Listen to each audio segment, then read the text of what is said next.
Itu siapa kalau bukan beliau? Yesus. Lukas bukan dari mulut Yesus, Markus bukan dari mulut Yesus, apalagi surah-surah Paulus. Lalu yang sama seperti Musa siapa? Ya baginda Rasulullah Muhammad SAW. Siapa lagi? Itu di perjanjian lama. Di perjanjian baru, Yohanes 14 nomor 27. Aku akan minta kepada Bapa agar Bapa mengutus seorang penolong lain. Seorang. Siapa yang diminta? Seorang ini. Baca Yohanes 16 nomor 7 sampai nomor 15. Jelas di situ.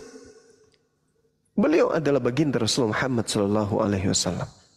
Nah, implementasi praktek di lapangan, coba kita lihat di dalam Kisah Para Rasul 3 nomor 22 sampai nomor 23. Dan akan terjadi siapapun yang tidak mendengarkan Nabi itu, maka dia akan dibasmi. Berarti Nabi yang datang ini adalah Nabi yang gila untuk menegakkan hukum Tuhan. Akan terjadi siapapun yang tidak mendengarkan Nabi itu akan dibasmi. Kenapa dibasmi? Ya karena dia membawa hukum Tuhan. Yang menolak hukum Tuhan, menentang hukum Tuhan akan dibasmi. EGP ini perintah dari langit. Nah itulah yang terjadi. Sama seperti Nabi Musa. Nah itu. Nah, terkait dengan orang tua. Benar yang saudara saya lakukan. Yang saudara katakan tadi. Apakah saya harus sembunyi? Ya. Sembunyi. Kalau takut orang tua kita ada penyakit. Lihat kondisinya nanti ke depan. Kalau misalnya sudah terlihat ada rasa aman untuk menyampaikan itu, jangan sampaikan aku sudah Islam. Katakan aja diskusi-diskusi ringan bagaimana menurut ibu Islam ini. Pandangan ibu seperti apa. Ajak dia sharing. Kalau di keluarga saya itu nggak ada ya yang namanya membenci Islam atau bahas agama. Tapi kalau yang dari pastor saya itu gencar. Ini malah saya di WA banyak banget ini bang. Katanya saya kerasukan Yudas lah dan lain-lain. Seperti itu. Malah saya bilang, Pak Pastor justru Yudas itu berjasa karena udah mengkhianatin Yesus kan kita dosanya ditebus. Dia marah-marah. Iyalah. Artinya pahlawan daripada Kristen ini adalah pengkhianat.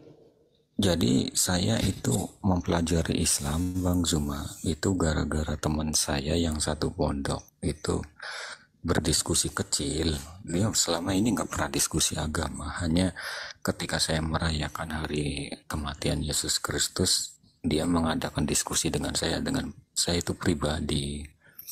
Dia bilang, kamu merayakan kematian Yesus kenapa?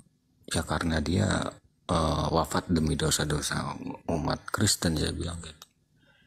Ya teman saya jawab, berarti kamu dengan tentara Roma itu sama-sama di atas perahu yang sama. Tentara Roma eksekutor, kamu adalah sponsor, bener nggak? Loh kok bisa gitu? Bilang gitu. Iyalah, tentara Roma itu kan yang bunuh kamu yang aminkan. Oh haleluya. Saya 6 bulan itu saya mikir Bang Zuma. Bener saya mikir, jadi saya mikir gitu. Iya juga sih. Terus yang kedua mengenai masalah penebusan dosa, teman saya bilang ya kamu tinggal melakukan dosa seenak-enaknya, kenapa? Saya bilang ya nggak bisa seperti itu. Loh kenapa nggak bisa? Dosa kamu udah dibayar. Kalau kamu nggak melakukan dosa, Yesus mau bayar apa? Nah, kamu harus berdosa. Jadi akhirnya saya juga mikir gitu. Saya tahu dia bukan bermaksud menghujat saya. Saya ngerti supaya saya mikir, tapi ternyata ya saya akhirnya mikir juga. Memang 6 bulan itu mengganggu saya, pikiran saya, sampai akhirnya saya nggak mau ke gereja. Ngapain saya ke gereja? Dan itu ada dalilnya bang. Oh gitu ya. 1 Yohanes 2 nomor 1. Anak-anakku yang terkasih, aku menulis ini kepadamu supaya kamu jangan berbuat dosa. Tetapi jika seseorang berbuat dosa, kita mempunyai seorang pembela di hadapan Bapa, yaitu Yesus Kristus yang benar. Itu ada dalilnya. Dan yang parah lagi, ketika saya sebelum beranjak membaca Al-Quran kan saya baca Bible tuh bang semua kan. Udahlah selama hidup saya kok nggak pernah baca Bible sih. Gila-gila amat saya beragama nggak tahu kitab saya sendiri. Saya baru nemu Baca. baca di Ibrani itu ada sosok yang lebih hebat daripada Yesus. Itu kan namanya Melkisedek gitu. Melkisedek. Bagaimana bisa ada tokoh lebih hebat dari superhero saya Yesus gitu. Dia nggak punya bapak, nggak punya ibu, Tak berkesudahan lagi. nggak berkesudahan ya. Kenapa dia nggak jadi Tuhan? Jadi ini saya terganggu, tergoncang akhirnya. Aku harus konsultasi sama siapa? Akhirnya saya 2 tahun itu membaca Al-Quran, jujur saja Bang Suma, saya membaca itu sembunyi-sembunyi ya kan. Saya gengsi dong sama teman-teman saya kadang ngejek-ejekan, apa lu umatnya Muhammad, lu umatnya Yesus. Biasalah yang kayak gitu. Masa sekarang saya mau jadi mu'alaf, makanya saya sembunyi-sembunyi, jujur saja sembunyi-sembunyi Bang Suma, udah 2 tahun gitu kan. Iya, Itu banyak yang kayak gitu, banyak yang sembunyi-sembunyi. Sholatnya sembunyi-sembunyi. saya belum sholat Bang Suma, tapi untuk Al-Fatihah hafal. Alhamdulillah ya. Sama apa ya, sama Al-Baqarah itu karena saya sering baca, jadi ya Al-Baqarah itu yang kedua, surat kedua ya, jadi ngerti gitu. Walaupun kata teman saya, kamu jangan baca Al-Quran tanpa guru, nanti kamu gila. Berarti bahaya dong kitab ini. Gak mungkin lah Tuhan memberikan kitab itu dibaca orangnya jadi gila, gimana sih? Jadi seperti itu. Saya didoktrin itu keras Bang Suma. Untuk membenci Islam itu keras. Cuman saya nggak mau percaya begitu saja tanpa membuktikan. Tadi sih saya ada pertanyaan, tapi sudah dijawab. Mungkin Bang Suma bisa ngasih jawaban yang lain ya. Mengenai Nabi Muhammad itu, apakah betul beliau itu meninggal dengan cara diracun? Itu seperti itu Bang Suma. Iya. Baik. Jadi kalau kita melihat keadaan beliau ya, Nabi Muhammad SAW, seibarat kita melihat ada orang kena peluru tahun 2000, ditembak bagian betis, dar. Habis itu dibawa ke rumah sakit, pelurunya dicabut, dijahit. Kemudian pada saat dia kena peluru, orang ini merasakan detik-detik hampir menuju kepada kematian. Detik-detik rasa ingin mati itu ada. Darah terkuras semuanya keluar. Nah, 3 tahun kemudian beliau mengalami perasaan itu lagi. Karena sejatinya yang namanya kematian itu rasanya sama ya kan ya. Iya. Tahun 2000 gagal mati. Tahun 2004 menuju kematian. Sampai dia mengatakan kepada istrinya, "Mam, ya paman, aku kok rasa-rasanya seperti ingin mati ya." Perasaan itu muncul lagi pada saat pertama kena peluru. Ini saya seakan-akan mau mati. Benar-benar mati. Nah sekarang isunya orang ini mati karena kena tembakan atau gimana? Iya. Menurut saudara Ferry, orang ini mati karena tembakan atau apa? Tembakan. Tapi 4 tahun yang lalu, masa sih? Mungkin karena faktor lain ya. Sudah ajalnya dia meninggal. Cuman karena rasa kematian itu sama. Ada orang mati keselak biji nangka, ada yang mati karena rahangnya tidak bisa kembali habis tertawa. Ada, sama-sama mati itu rasanya sama, nggak ada bedanya. Maka Rasulullah ketika didatangkan lagi malaikat maut, dia mengatakan, aku merasakan seperti merasakan saat aku diracun pada perang Khaybar itu. Ya artinya detik-detik kematian itu kembali datang. Cuman pada saat dia diracun, temannya yang meninggal yang makan itu, yang makan bersamanya, dia pada saat itu nggak meninggal. Tapi rasa mau meninggal itu ada. Nah ketika dia mau meninggal, rasa itu kembali datang. Sehingga dia mengatakan, saya kok merasakan saat-saat saya minum racun waktu itu ya. Ya karena memang kamu ini benar-benar kematian yang datang. Jadi beliau tidak mati karena diracun. Bukan. Iya. Bukan. Tapi karena memang sudah saatnya beliau pergi. Iya, itu Seperti itu. dua jawaban sudah saya dapat. Satu lagi Bang Zuma boleh ya? Siap. Iya. Jadi saya melihat Al-Quran itu surat At-Talaq ya, tentang perceraian ya Bang Zuma. Iya. Konon katanya Nabi Muhammad itu tidak pernah menceritakan mekanisme bagaimana caranya kamu menceraikan istri dan lain-lain.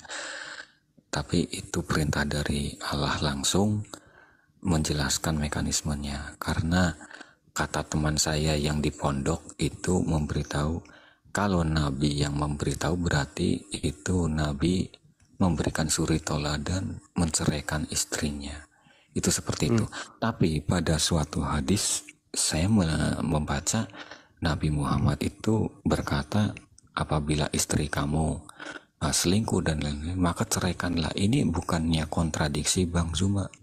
Maaf ini karena saya nggak tahu ya. Jadi jangan dianggap pertanyaan saya ini apalah menyerang, itu seperti saya benar-benar ingin tahu itu seperti itu. Iya, gimana hadisnya tadi? Kalau nggak salah di hadis Tarmizi, kalau nggak salah, saya bukunya ada sih. Itu seperti itu penjelasannya Bang Zuma. Jadi kalau istri selingkuh, Ceraikan istrimu. Itu seperti itu. Jadi kontradiksinya menurut saya katanya Nabi Muhammad tidak boleh menjelaskan tentang talak atau perceraian, tetapi dia juga bersabda demikian. Padahal itu kan surat At-Talaq sudah menjelaskan mekanismenya. Ini kayak seperti kontradiksi, artinya Nabi menjelaskan tapi padahal Allah sendiri melarang. Itu seperti itu Bang Zuma.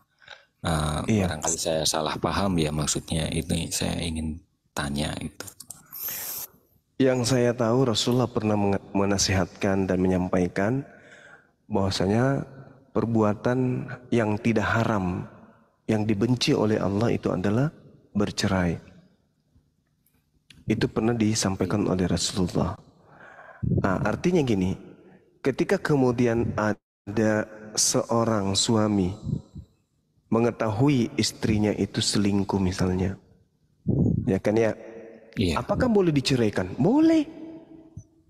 Kenapa tidak? Iya. Nah, lalu apakah boleh dipertahankan? Boleh juga. Iya. Kenapa tidak? Selama kamu memaafkan. Iya. Kamu memaafkan istri dan tidak mengungkit-ungkit lagi kesalahannya. Artinya kamu menerima keadaan itu ikhlas dan bisa kemudian membentuk istri menjadi wanita yang soleha, merasa bertaubat dari perbuatannya. Boleh, tapi itu jarang Bang. Jarang laki-laki bisa kemudian melakukan itu. Iya. Jarang. Karena kenapa? Ketika dia berbaik sama istri, kalau imannya setengah-setengah, ada masalah ke depan, pasti yang diungkap lagi adalah perbuatan istri yang lalu-lalu. Iya. Seperti itu adanya. Jadi kurasa itu bukan kontradiksi. Bukan kontradiksi, tapi Rasulullah memberikan kemudian tuntunan. Karena Al-Quran menjelaskan bahwa Rasul Muhammad SAW itu diutus untuk melakukan bimbingan kepada manusia. Dan apa yang menjadi putusannya, semuanya itu adalah wahyu dari Allah. Semuanya itu adalah ilham dari Allah. Seperti itu Bang. Iya. Kayaknya udah, saya nggak ada pertanyaan lagi Bang Zuma. Sudah dijawab. Iya, Masya Allah. Jadi gimana? Kita syahadat? Ya, kalau syahadat sih nggak apa-apa. Cuman masalahnya bagaimana saya mempraktekkan keseharian saya, bagaimana menghadapi orang tua saya yang tadi saya tanyakan tadi Bang Zuma. Iya. Kalau di Al-Quran itu dijelaskan begini terkait orang tua. A'udzubillahi minasyaitonirrajim. Wa wassaynal insan biwalidayhi hamalatsu ummuhu wahnan ala wahnin wa fisaluhu fi amain Anishkurli waliwalidayka ilayyal masir. Dan kami perintahkan kepada manusia agar berbuat baik kepada kedua orang tuanya. Ibunya telah mengandungnya dalam keadaan lemah yang bertambah-tambah dan menyapihnya dalam usia 2 tahun. Bersyukurlah kepada aku, kata Allah, dan kepada kedua orang tuamu. Hanya kepadaku kalian kembali. Wa in jahadaka ala an tusyrika bi ma laysa laka bihi ilm fala tuti'huma wa sahibuhuma fid dunya ma'rufa. Kata Allah, dan jika keduanya orang tuamu ini maksudnya memaksamu untuk mempersekutukan aku dengan sesuatu yang engkau tidak mempunyai ilmu tentang itu, maka janganlah engkau mentaati keduanya. Dan hiduplah bersama pergaulilah keduanya dengan cara yang baik. Sayang. Ya, dan ikutilah dan ikutilah jalan orang yang kembali kepadaku. Artinya kita syahadat untuk mempersaksikan tiada Tuhan selain Allah. Adapun hubungan kita kepada orang tua, surat itu tapi dalam bahasa Indonesia, Bang Suma. Saya nggak bisa ngaji. Ada memang ayat ilmu memang ada. Saya 2 tahun saya bolak-balik baca terus gitu kan. Iya, Masya Allah. Kalau saya baca, saya selalu nggak kuat, mental saya nangis, Bang Suma, terkait dengan ancaman Allah tentang neraka, sementara saya itu pelaku dosa, sangat pelaku dosa. Itu seperti itu. Iya. Itu. Tapi kan ketika kemudian sudah bersyahadat, artinya dosa-dosa yang lalu-lalu kemudian sudah diampuni oleh Allah, dihapuskan kemudian oleh Allah dosa-dosanya, lalu amal kebaikannya yang dulu-dulu itu masih tetap kemudian dicatat sebagai amal perbuatan, amal kebaikan. Saya mau tanya, Bang Suma. Siap. Saya dengan perbuatan dosa yang berlimpah, dulu saya pelaku alkohol karena saya suka main musik ya. Saya pelaku alkohol, saya suka judi dan lain-lain. Tapi saya nggak suka main wanita ya. Nggak tahu kenapa saya nggak mau. Cuman ya itu, saya di dunia musik saya juga pelaku alkohol. Saya kadang mikir, saya dengan dosa segunung-gunung kayak gini, seandainya saya masuk Islam, saya nggak bisa bahasa Arab dan lain-lain. Bagaimana? Apakah saya bisa bertemu dengan Nabi Muhammad Sallallahu Alaihi Wasallam? Bisa. Al-Quran mengatakan, "Summa inna rabbaka lilladina amilus su' bijahalatin summa tabu min ba'di dhalika wa aslahu inna rabbaka min ba'diha lagafurur rahim." Kata Allah, sesungguhnya Tuhanmu mengampuni orang yang mengerjakan kesalahan karena kebodohannya, kemudian mereka bertaubat setelah itu dan memperbaiki dirinya. Sungguh Tuhanmu setelah itu benar-benar Maha Pengampun, Maha Penyayang. Dihapuskan sebesar apapun dosa kita, Allah jauh lebih besar pengampunannya. Jadi dihapuskan. Yang penting kita benar-benar bertaubat lalu memperbaiki diri. Bagaimana saya bisa komunikasi sementara saya nggak tahu bahasa Arab, Bang Zuma? Komunikasi dengan baginda Rasul Muhammad SAW. Nah, seibarat kita ketika bayi, Bang. Ketika kita bayi, kemudian beranjak menjadi anak-anak, kita nggak pernah belajar bahasa Indonesia kan? Tiba-tiba saja kita tahu, Mama mau jajan, mau duit, mau uang. Tiba-tiba aja kita pintar. Nah, samalah seperti itu. Ketika nanti kita di alam sana, bertemu dengan orang-orang, kita berkomunikasi dengan orang-orang, kita dengan spontan Allah memberikan kekuatan, kemampuan itu.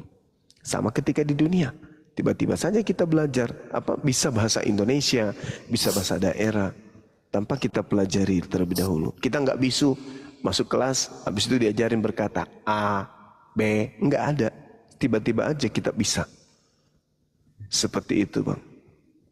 Saya 2 tahun membaca Al-Quran, juga melihat hadis-hadis Nabi ya, Bang Zuma. Siap.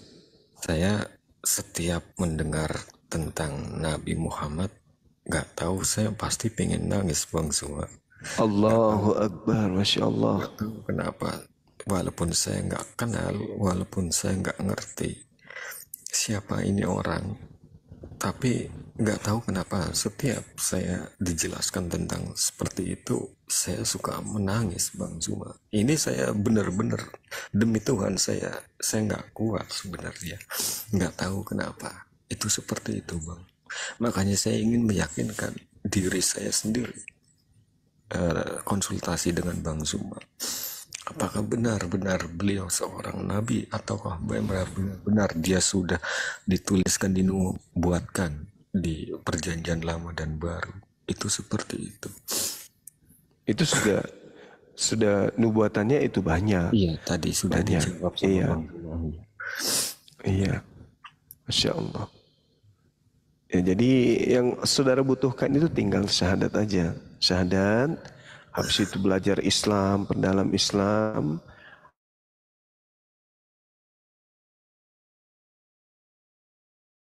Badai, kalau misalnya masih takut diketahui oleh orang tua, ya sudah, sembunyi-sembunyi aja dulu, pelan-pelan. Saya udah belajar sih tentang gerak-gerak sholat, cuman belum praktek Bang Zuma karena rumah saya kecil, saya bingung mau prakteknya di mana. Itu seperti itu. Cuman baru belajar wudhu, bacaannya juga sama sholatnya. Memang saya belum syahadat, tapi nggak tahu hati saya kok seolah-olah saya sudah syahadat, itu nggak tahu gimana itu loh. Saya tiap hari Bang Zuma itu di WA sama Pak Pastor, itu kamu harus dibaptis dan lain-lain. Saya sampai bilang sama Pak Pastor percuma baptis saya, bolehlah baptis raga saya tapi hati saya udah nggak bisa dibaptis nih. Terserahlah Bapak mau katain saya kerasukan iblis, setan, jin atau ya, terserah. Saya nggak mau tahu, saya bilang gitu. Ketika saya nganggur cari pekerjaan susah, nggak bisa bayar per bulan, Anda kemana? Saya bilang, giliran dengar-dengar saya sedang belajar Islam, Anda nguber-nguber saya. Saya bingung saya dengan orang-orang seperti itu. Justru yang ngasih utang sama saya, yang ngasih kerjaan saya, teman-teman Muslim, saya kan yang katanya teroris, yang katanya pembunuh, yang katanya beringasan, justru mereka yang nolongin hidup saya. Saya bukan gimana-gimana, itu yang manggil saya akhirnya pengen belajar Bang Zuma. Allahu Akbar, Masya Allah. Iya.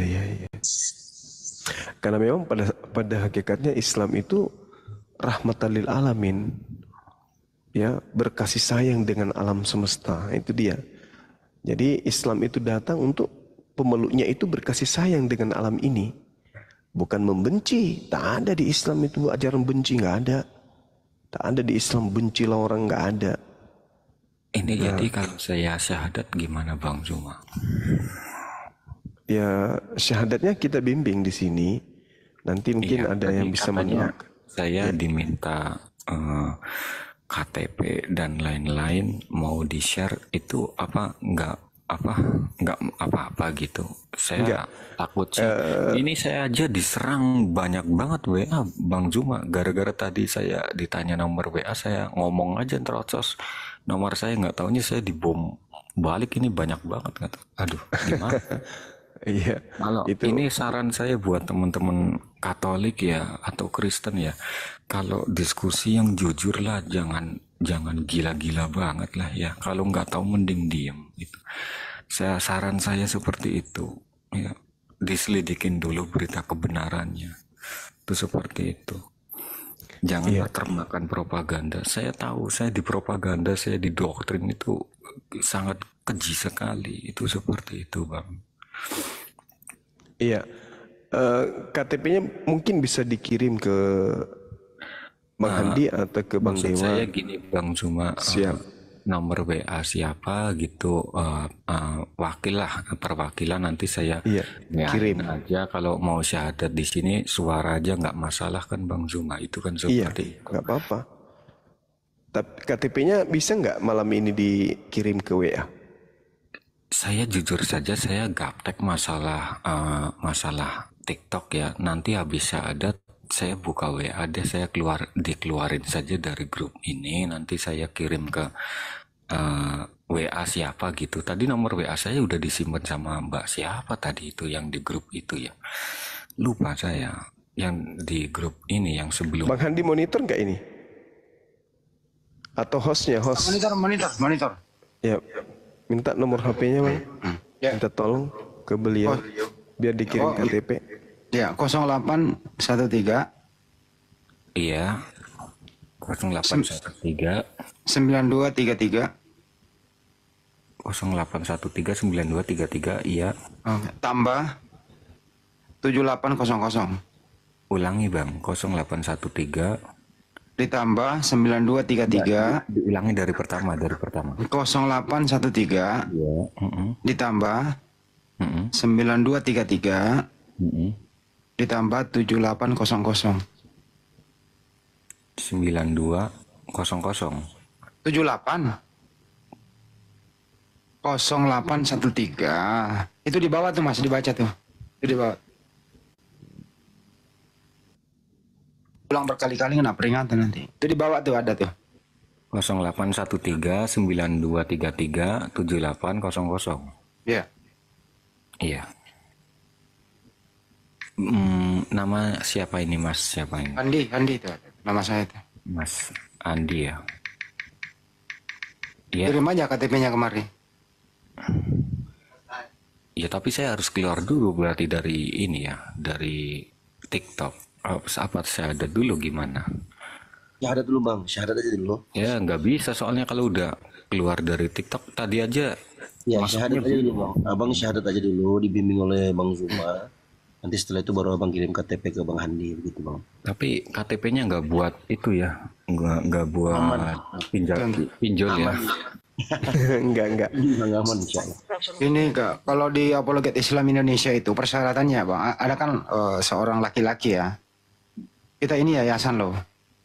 Iya. Tidak mungkin KTP Anda disalahgunakan buat apa? Nggak, lagian saya juga. Yang persyaratannya itu memang harus menyerahkan KTP. Terus kedua nanti memang harus on cam. Iya. Bisa on cam kan? Bisa. Bisa. Ya udah. Sekarang follower Anda berapa sekarang?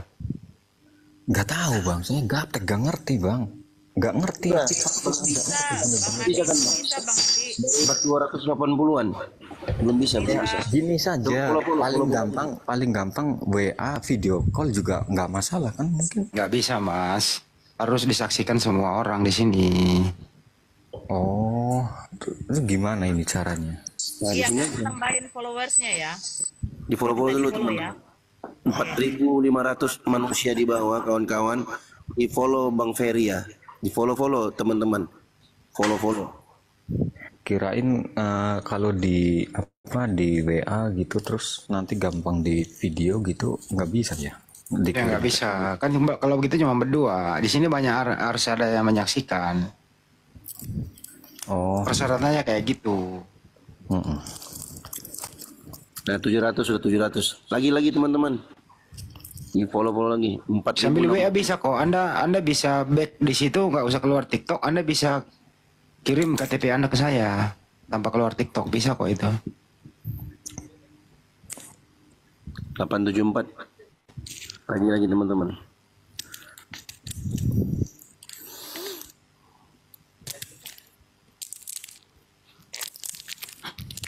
Bukan apanya, sekarang banyak modus bang. Modus gimana bang? Ya pura-pura syahadat. Tidak ada administrasinya gitu. Don Kandago, Don. Bang Ferry bisa keluar dulu dari aplikasi, terus masuk lagi ke sini. Enggak, kalau modus itu manfaatnya apa? Pura-pura syahadat bang.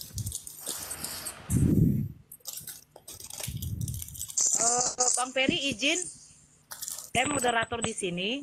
Saya turunkan Bang Ferry, nanti saya jambak lagi. Jadi Bang Ferry nggak usah kemana-mana ya. Kalau Bang Ferry yang turun, nanti Bang Ferry mentalnya ke room lain. Oke? Enggak Kak, enggak bisa Kak, harus keluar aplikasi Kak. Harus keluar dari aplikasi. Bang Ferry follow dulu nih Bang Faruk Sianipar. Ini hostnya. Atau follow Bang Zuma. Nanti kan kalau abang masuk lagi abang Sudah saya follow. Oke, siap. Abang keluar dulu dari aplikasi, nanti masuk di dipesan, nanti tinggal lihat itu namanya Bang Zuma sama Bang Faruk itu terlihat tuh bagian atas tuh. Silakan Bang. Iya. Tunggu Bang.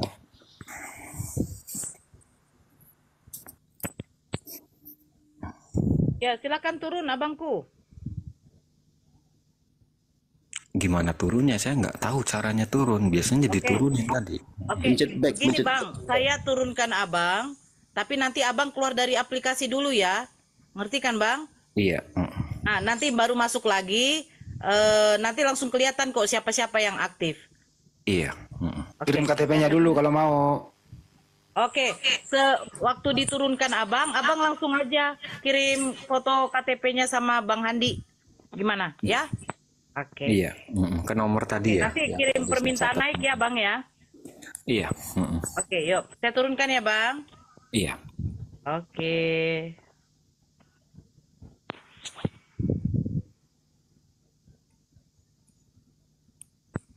Jeblok. Lompat langsung bro.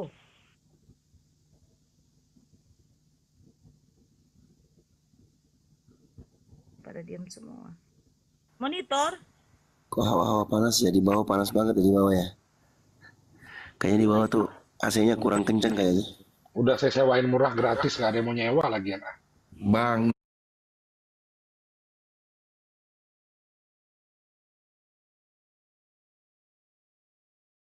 Dari orang-orang kekristenan itu sudah kata siapa Nabi Isa sama Yesus tidak sama kata siapa sama kata siapa bla bla bla bla bla. Ya, untuk menghadapi orang-orang yang bebal seperti itu kita ya harus bebal, Bang. Kalau mau disamakan ya sok, ayo. Kalau ndak mau disamakan ya sok, ndak masalah. Besok nggak ada urusan. Ih, nggak ada urusan. Itulah Berarti Bang. tujuannya untuk itu ya Bang ya. Iya, nggak ada lagi. Nggak ada lagi. Asal Kisah, jangan tapi bilang Isa intinya ya. sama gitu Bang. Iya. Ya kalau orang Soalnya luar gini, mah sama. yang menyamakan sebenarnya teman-teman Kristen. Ada gereja Isa Al-Masih. Berarti itu Di Bible berarti berbeda Bang. begini Bang, tokoh yang sama. Yang menyamakan kan Kristen. Kristen yang menyamakan pertamanya. Bible itu Oh, kan berarti Islam 2011. membedakan. Kami sih nggak ada urusan Bang, mau disamakan mau nggak ada urusan kami cuma kami berdiri Ya sendiri. ini kan kita menarik dari Islam itu beda apa sama gitu. Kalau abang bilang kan tadi Kristen menyamakan. Jadi Iya, kalau dari karena- sisi Islamnya menyamakan apa membedakan? Bukan. Gini ya Bang. Salah. Di luar negeri disamain. Udah ya, nggak ada tuh yang berdebat apa sama Iya. apa beda, nggak ada. Karena mereka sepakat itu Iya. adalah satu tokoh yang sama. Titik di situ ya. Sama. Ya. Mm. Iya. Tapi tokoh yang sama ini, yang satu ceritanya menyeritain kayak gini, kelompok yang satu menyeritain kayak gitu, gitu Bang. Oke. Ada yang ngorong. Bang Bi, di mute Oke. dulu Bang. Nah, tiba-tiba masuk dalam Indonesia ini ya Bang.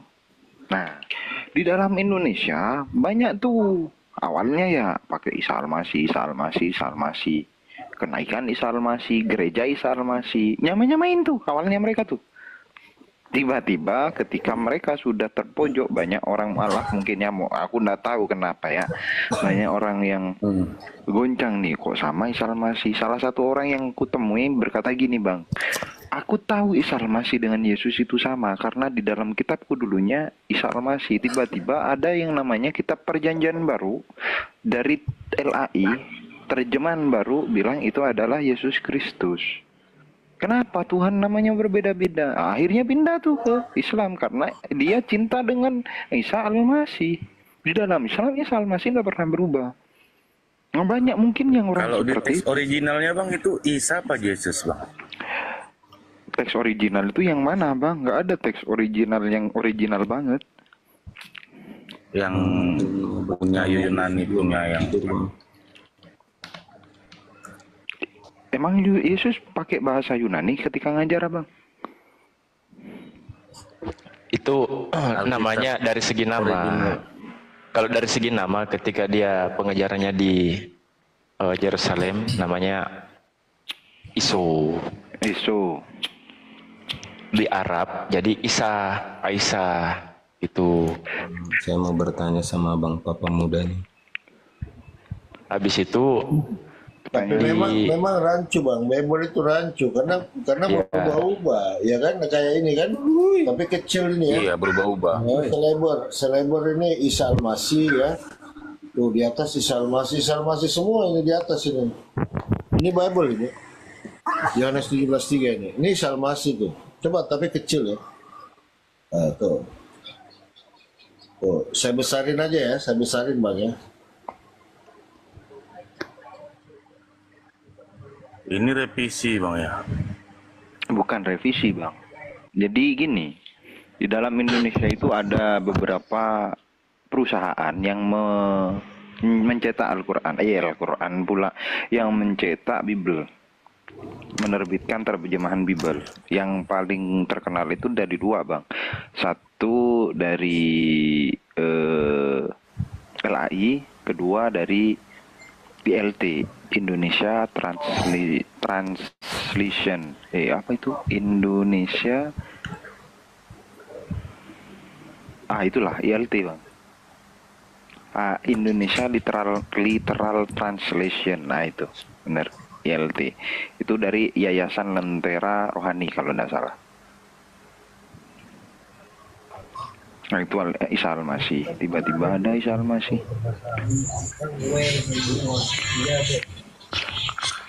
Tapi ya bang, masalahnya di Indonesia ini, ya mohon maaf ya, mayoritas itu orang-orangnya bebal pula bang.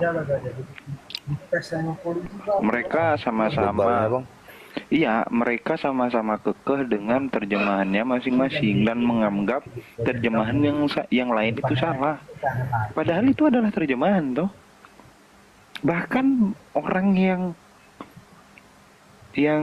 bebal itu bang, ketika kita memakai sola scriptura kembali kepada original teks, mereka ditolak original teks, katanya palsu. Gimana? Itu mayoritas ya, kebanyakan orang. Kalau abang ini aku yakin baik paham lah seperti hal-hal seperti itu. Masa terjemahan bisa ngalahin teks asli? Nggak mungkin toh. Kalau nggak ada teks asli mana ada terjemahan. Terjemahan kan memang diambil dari teks aslinya. Ya makanya kenapa orang-orang yang bebal itu ngomong teks asli salah? Kan lucu.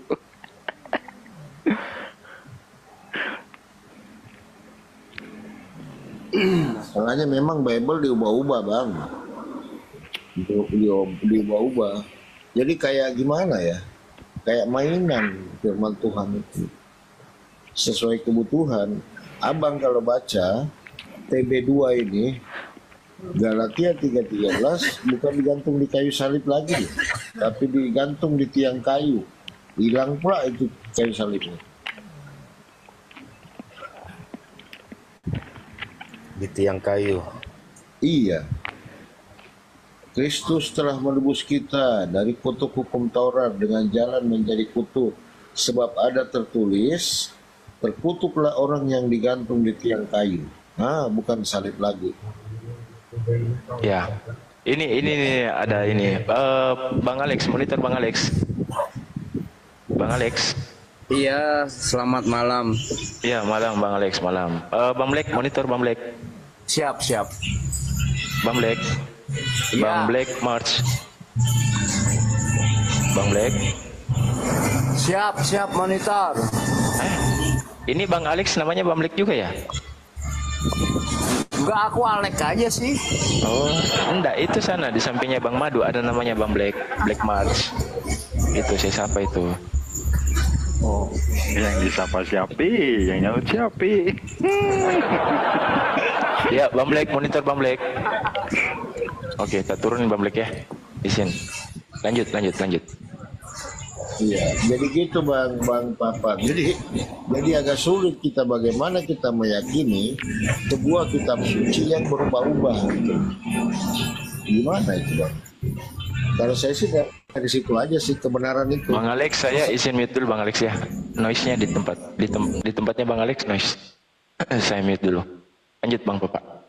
Iya gitu Bang Bapak. Bagaimana Anda meyakini Bang sebuah kitab suci yang notabene adalah firman Tuhan tapi diubah-ubah gitu loh. Itu baru salah satu kecil Bang. Kalau kita buka lagi berubah-ubah. Banyak yang berubah-ubah.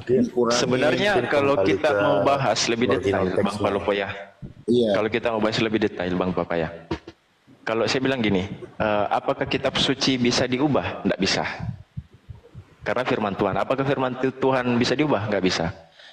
Terjemahan bisa tidak diubah? Bisa. Sesuai dengan perkembangan bahasa. Iya kok. Nah, Bible yang dipegang teman-teman Kristen firman Tuhan atau terjemahan? Terjemahan. Apakah terjemahan itu kitab suci? Bukan.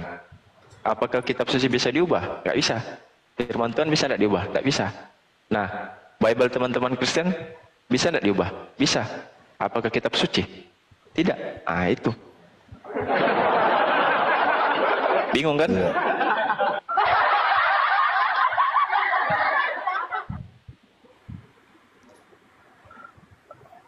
Ya mungkin Cuman yang diubah ini, itu Bang. Bang terjemahannya Bang ya.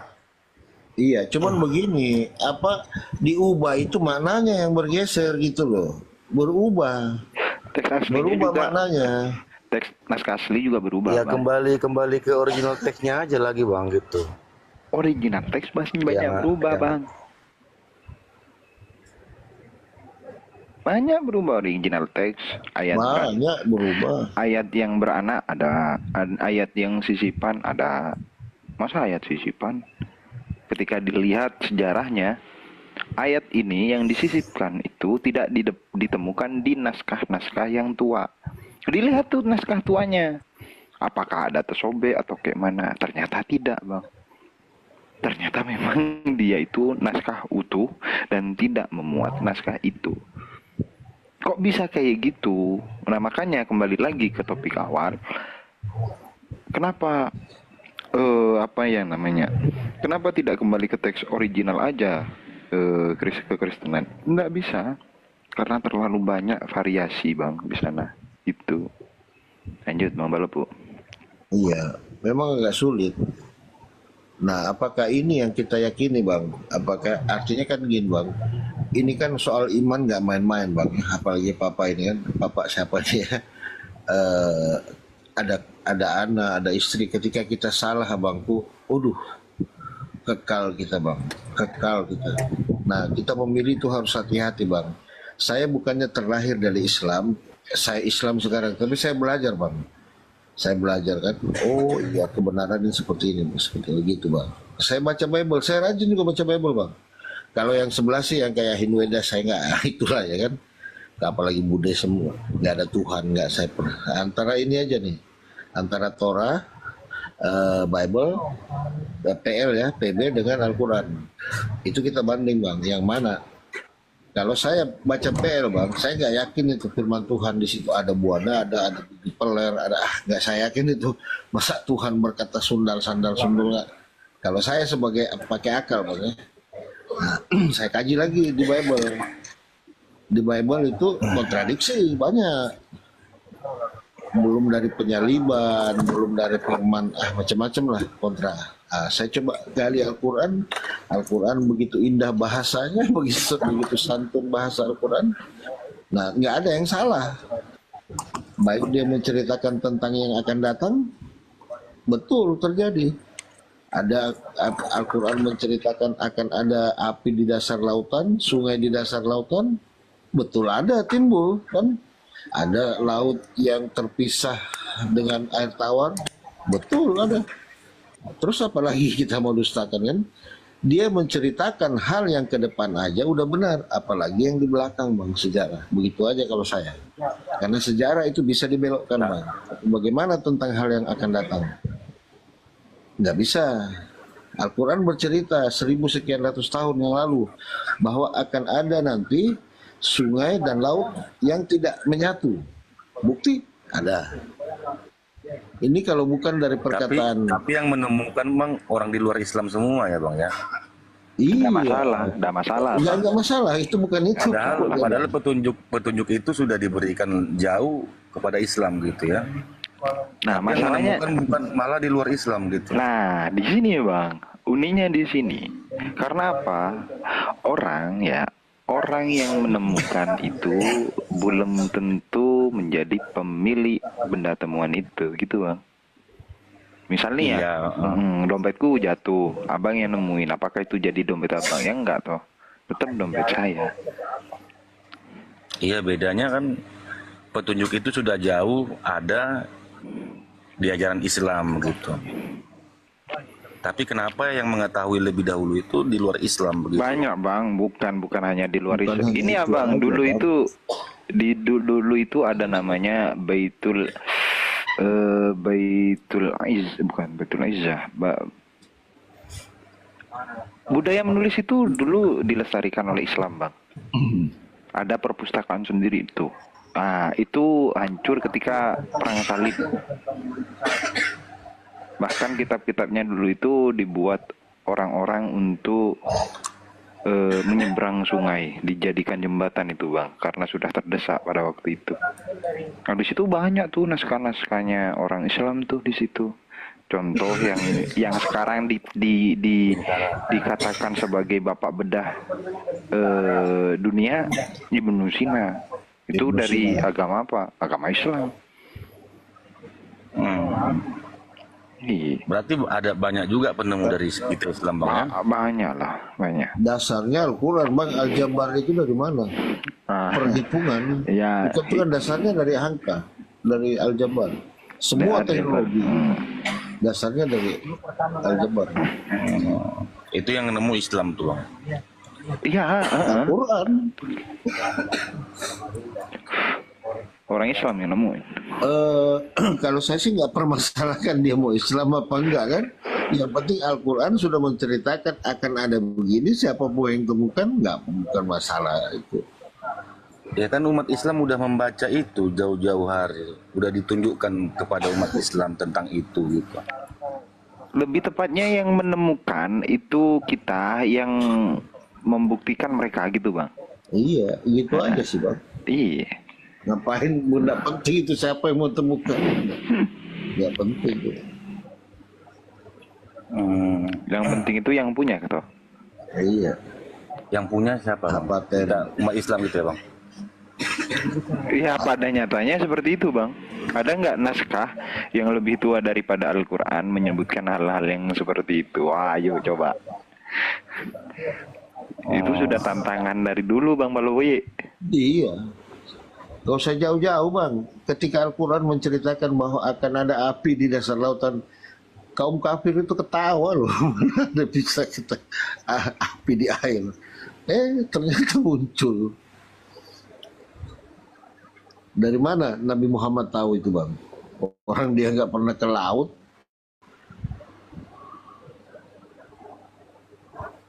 Itu kalau bukan dari Tuhan, dari mana? Simpel aja sih Bang, menggali kebenaran itu simpel aja. Gak usah inilah begini begitu. Makanya ini tadi yang saya tampilkan Bang, dia akan menceritakan tentang hal-hal yang akan datang. Ayo kan?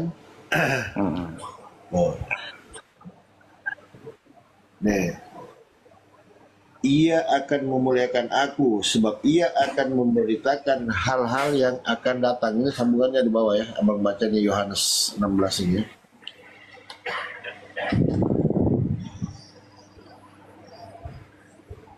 Belum lagi tentang alam, belum tentang terjadinya proses embrio manusia. Al-Quran sudah menceritakan itu Bang. Dari mana Nabi Muhammad tahu proses terjadinya embrio manusia itu, pertemuan antara sel dari zigot sampai terbentuk dia. Al-Quran sudah ceritakan itu Bang.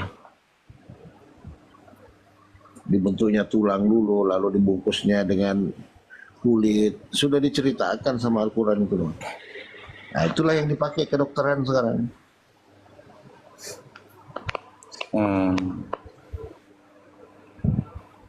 Banyak Bang kalau mau digali Al-Quran itu. Semua di situ ada.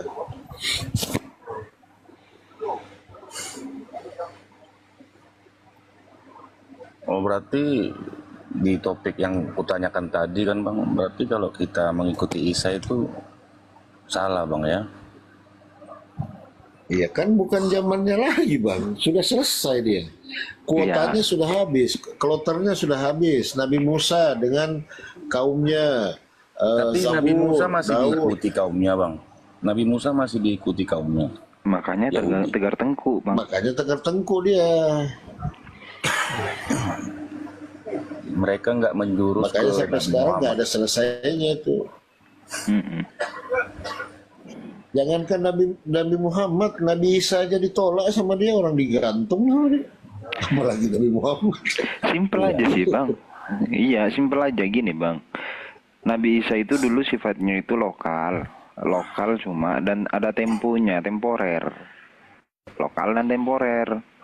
Kalau seandainya pakai yang sekarang, temponya udah selesai kok. Kenapa harus pakai gitu? Lokal pula, Abang orang mana? Emang mau ikut Kalau mereka? saya yang meyakini bisa? begini Bang, mungkin Allah itu kan Nabi Muhammad mengajarkan Islam, Nabi Isa mengajarkan Kristen, Nabi Musa mengajarkan Yahudi. Nah, masalahnya Allah tidak berpesan seperti itu. Inna dina indallahil Islam. Itu, Bang. Sesungguhnya agama yang hanya di sisi Allah dan hanyalah agama Islam. Selesai. Al-Quran menjelaskan itu Bang. Oh bukan seperti itu mengajarkan agamanya masing-masing para nabi itu tidak. Enggak, Bang. Ya enggak Bang, kacau lah kalau masa banyak agama, Tuhan membanyakin agama, kacau lah. Pasti satu Bang, cuman berkesinambungan. Gitu Bang. Masa Tuhan mau bikin agama ini lagi sama agama ini? Kebanyakan munculnya agama karena gengsi dari kekeluargaannya atau sukunya, Bang. Contoh Yahudi, mereka suku Judaism dari bangsa Yehuda. Itu yang mereka unggul-unggulin tuh. Aku keluarga Yehuda, bla bla bla. Kalau ndak Yehuda ndak selamat. Kayak gitu, Bang.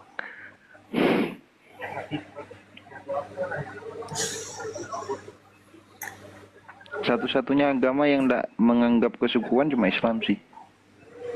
Coba Islam dari suku mana tuh? Nggak ada, Bang. Nggak ada. Nggak ada Dari suku Arab Bang. Enggak dari suku Arab Bang. Apakah pakai nama agamanya agama Arab gitu? Enggak. Agamanya Islam, Bang. Iya sukunya suku Arab enggak. Enggak. Loh. Maksud saya gini, Bang. Dengerin ya. Semua nama agama di dunia kebanyakan itu memakai nama kesukuannya untuk menjunjung nama besar sukunya. Agama Yahudi. Dari suku apa? Yahudi. Yahudi. Cuman itu Dari aja ya, kesukaan Bang, ya? mereka. Kemudian Hindu. Hindu. Pakai nama negara dari Hindustan. Pakai suku juga. Pakai suku. Islam coba dari mana? Islam ada suku Islam, ada Bang.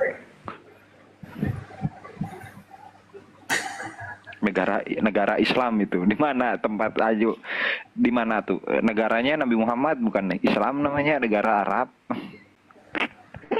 Makkah, Madinah itu udah ada Islamnya, Bang.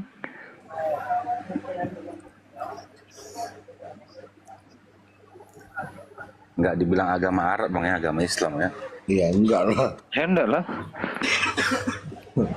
Yang saya begini Ustaz ya, yang saya nggak habis pikir ya, ketika Allah itu memilih bahasa Arab kan, bahasa Arab sebagai bahasa Al-Quran gitu kan, cuman kan ada beda Al-Quran dengan Arab. Ini kan satu-satunya bahasa yang tidak ada perkembangan kosakata kan, nggak pernah berubah dia itu. Betul, benar. Bahasa nggak ada Arab itu perubahan. bahasa yang mati, Bahasa mati ya. Tapi yang memakai bahasa Arab pertama itu Bang Kristen Arab bukan? Belum lama Kristen Arab itu, abad keberapa munculnya? Aku ada Kristen Arab. PT-nya kemarin. Abad ke berapa? Ke 9, 9. abad 9. Kristen Arab punya bahasa kita bahasa Arab itu di abad 9, Bang. Abad 9. Ayo kodas. Hei Bang Ari, naik Bang Ari, hei. Dicari tuh.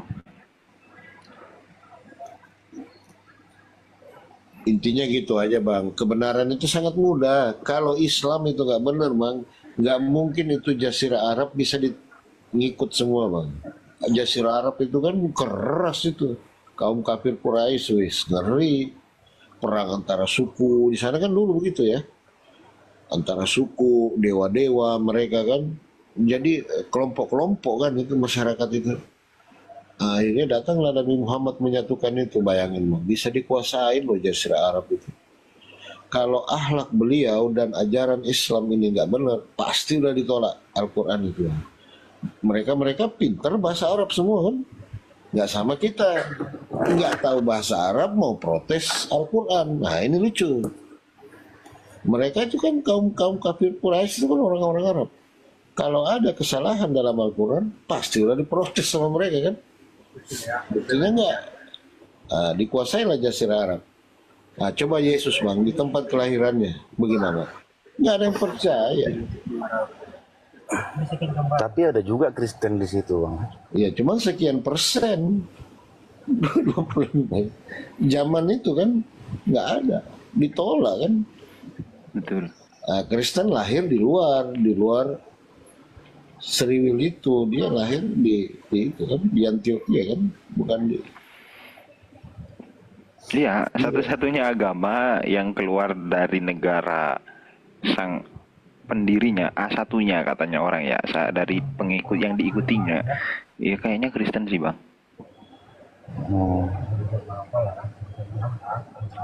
Sebenarnya konsepnya sama Bang, sama. Baca Bible itu sama. Yesus diutus. Akulah mengenal engkau satu-satunya Allah yang benar dan Yesus Kristus yang kau utus. Aku tidak dapat berbuat apa-apa dari diriku sendiri, melainkan kehendak Dia yang mengutus aku. Utusan semua nih Bang. Tapi kenapa dijadiin Tuhan gitu loh, terbalik-balik. Ya justru itu yang kupertanyakan tadi Bang. Kalau kita menyembah Allah itu tapi mengikuti Isa, gimana gitu? Apakah benar-benar Kristenannya gitu? Nggak bisa Bang. Nggak bisa. Tapi kita tidak menyembah Isa, tidak menyembah Yesus. Iya. Hanya mengikut. Nggak bisa karena Abang itu orang Indonesia bukan orang Israel. Israel. Kemudian Nabi Isa itu adalah nabi yang ada tempunya, waktunya sudah selesai Bang. Habis sudah kota. Kayak sekarang nih Abang orang Indonesia, sekarang presidennya Pak Prabowo, saya mau jadi umatnya Pak Soeharto. Nggak bisa Bang, sekarang nih zamannya Pak Prabowo. Oh berarti Nabi itu punya kuotanya, batasnya masing-masing. Punya kaum dia. Ya sebelum datangnya Nabi Muhammad. Oh berarti Nabi Muhammad untuk selamanya gitu Bang? Iya. Dia tidak ada batasan begitu. Ya, karena menjadi khotamul anbiya, penutupnya para utusan, para nabi, penutupnya Nabi Muhammad nih. Karena agamanya Allah itu sudah sempurna dengan datangnya Nabi Muhammad. Tuh. Ajarannya sempurna Bang, mau dibuktiin. Ayo, Islam ajarannya itu mencangkup segala aspek. Mulai dari aspek sosial, bernegara, ekonomi, ilmu pengetahuan. Mau dibahas dari hal yang mana? Perdagangan, ketatanegaraan, semua ada. Jadi yang dipersoalkan selama ini itu kan Yesus bukan Tuhan begitu Bang. Seandainya umat Kristen itu mengikuti apa yang dikatakan Islam itu hanya utusan dan masih tetap di kekristenan, nggak bisa Bang. Jadi yang dibahas selama ini tujuannya apa gitu? Kalau kita menangkis syubhat itu tugas kita Bang. Kan yang dibahas selama ini Yesus bukan Tuhan tuh. Ini karena yang nyerang kita itu orang-orang yang katanya pengikut Yesus. Contoh saya, Bang. Pengikut apa penyembah, Bang? Ngakunya ngikut, tapi nyembah. Ngakunya gitu, tapi pada nyatanya nyembah. Ini aku ke sini ya, Bang. Masa aku mau jadi orang pendebat namanya Madu Kubah Hijau, kan gak nyambung. Aku jualan madu, Bang. Bener aku jualan madu. Tapi dengan saya melihat penghujatan, pemelintiran terhadap Al-Quran, nah saya jatuh ke sini ya. Aku yakin Bang Palopo kayak gitu. Iya, sama.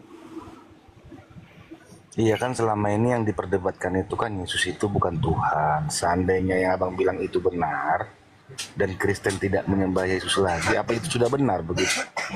Masih kurang promosi ini. Iya sambil nyelam minum air. Yuk yang mau beli madu silahkan cek keranjang kuning di Vitiku.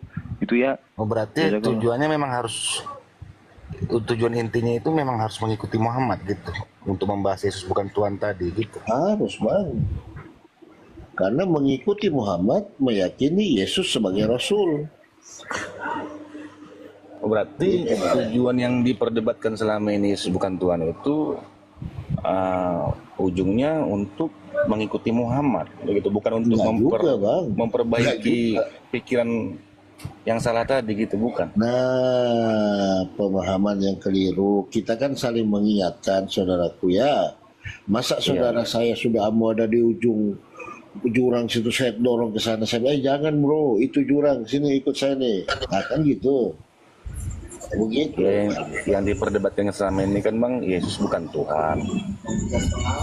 Seandainya umat Kristen itu mengiyakan apa yang diperdebatkan itu dan mengikuti Kristen, mengikuti Isa, apa sudah benar gitu? Jangan kan di Islam, di Kristen aja berantem. Saksi Yehova mengaku Yesus bukan Tuhan. Unitarian mengaku Yesus bukan Tuhan. Iya, seandainya seperti itulah semuanya mengiyakan apa yang diperdebatkan tadi gitu. Apa sudah benar gitu loh? Apa memang harus masuk ke Islam juga ujung-ujungnya gitu loh? Ya kan kita seperti itu kan yang diikuti adalah pesan dari Nabi Muhammad. Selamat malam semuanya. Saya kok tertarik nih ikut diskusi ini nih. Baik, gimana? Ini orang-orangnya santun ya, saling menghargai. Silakan, Palek apa? Agamanya Palek? Saya Kristen. Ya, izin ya. Bahwa yang pertama ya teman-teman, saya kalau ada kekeliruan ngomong, saya dimaafkan ya terlebih dahulu yang pertama, dan saya tidak bermaksud ingin menghujat ya. Yang kedua, saya percaya bahwa baginda Nabi Muhammad merupakan nabi yang mulia. Yang mulia, saya sangat menghargai dan saya percaya Islam adalah agama dari Allah. Tapi saya kok Kristen? Nah, itu pertanyaan yang menarik gitu. Kan gitu ya kawan-kawannya. Oke. Pertama yang boleh saya sampaikan, tapi mohon jangan dimasukin hati ya. Coba tolong direnungkan ya. Yang pertama bahwa Islam merupakan agama yang terakhir ya, yang lalu sudah usai kan begitu ya, betul ya. Ini izin saya kurang sependapat Bang ya, kurang sependapat. Pelan-pelan saya uraikannya bahwa saya mohon maaf ya, ini keyakinan suatu agama ya, urusan manusia dengan Tuhan ya, itu adalah sifatnya hakiki ya. Karena Tuhan sendiri memberikan satu kemuliaan di ciptaannya manusia, itu adalah kehendak bebas ya, di dalam menentukan sesembahannya kan gitu ya kan, di dalam menentukan sesembahannya. Jadi mohon izin ya, jangan sampai kita terjebak di dalam bahasa agama itu seperti mobil gitu ya. Saya sangat mengagungkan Islam itu, tapi justru tanpa sadar ya, tanpa sadar nih, walaupun maksudnya baik ya, menyampaikan kebenaran dan kebaikan yang ada di dalam Al-Quran, itu membangun narasi seakan-akan kemuliaan Islam ini menjadi turun gitu. Tergradasi karena narasi kita yang seakan-akan nih ya, bukan beneran nih artinya ya, itu apa seperti barang yang bisa usang gitu loh. Kalau ciptaan Tuhan kan nggak mungkin usang ya, betul ya, nggak ada yang usang ya. Kalau ciptaan manusia kan laptop tahun 2000 udah nggak pakai, ganti 2010, udah masanya habis ganti 2020 kan gitu ya. Handphone juga demikian ya, 3G, 4G, sekarang 5G. Bukan begitu kawan ya, oke. Lalu yang kedua, yang pertama itu di dalam pemahaman Kristen dan Muslim Islam ya, itu kata Tuhan itu banyak sekali disalah mengerti oleh orang Islam. Kemudian Yesus disembah kan gitu ya oleh orang Kristen, lalu melebar kemana-mana. Nah, izin saya boleh jelasin sedikit ya, arti sembah itu apa? Nah itu dulu kita bedah supaya tidak terjadi perdebatan yang sia-sia. Saya nggak mau sih, saya seringkali diundang di komal-komal ya, tapi saya nggak mau perdebatan. Sembah itu artinya menyerahkan diri ya, menyembah itu artinya menyerahkan diri, mengikuti tauladan Yesus Kristus itu. Jadi apa yang dia buat, apa yang kemuliaan apa ya, kemudian bagaimana dia hidup, bagaimana dia memberi contoh, bagaimana dia mengajar, itu menyembah. Itu arti kata menyembah ya kan gitu. Oke, lalu yang ketiga, bahwasanya Islam menyembah Allah ya. Kalau saya orang Jawa biasa katakan Gusti Allah ya. Itu bahwa terlalu, maaf nih ya, sekali lagi jangan tersinggung ya, sekali lagi saya hati-hati nih. Seolah-olah terlalu dangkal gitu pemahaman pengertiannya secara akal ya. Padahal saya yakin dan percaya ya, walaupun saya nggak mengerti, tapi pelan-pelan saya mulai belajar nih, ya, dari seorang orang Islami yang luar biasa saya kagumi ya, saya kagumi beliau itu, yang mana menjelaskan bahwa pengajaran Islam itu sangat mulia. Benar, saya terkagum-kagum ini, saya baru mulai mengerti gitu. Oh ternyata sama gitu. Ternyata sama seperti yang saya pahami teman-teman. Ini juga berlaku ingin saya sampaikan kepada kawan-kawan yang di bawah ya, yang Kristen ya. Ternyata Islam itu jauh pengajarannya lebih mulia daripada yang selama ini Pak Alek dengar. Benar. Nanti boleh DM saya ya, saya kenalkan orangnya. Oke, lalu yang ketiga Pak Alek. Mau bang tuh. Musik, mohon maaf, musiknya dikondisiin, takut teman-teman ada yang merekam. Oke, menyimak ya, pelan-pelan, pelanin dulu tolong, pelanin dulu teman-teman. Ya, ini adik-adik aku nggak apa-apa. Oke.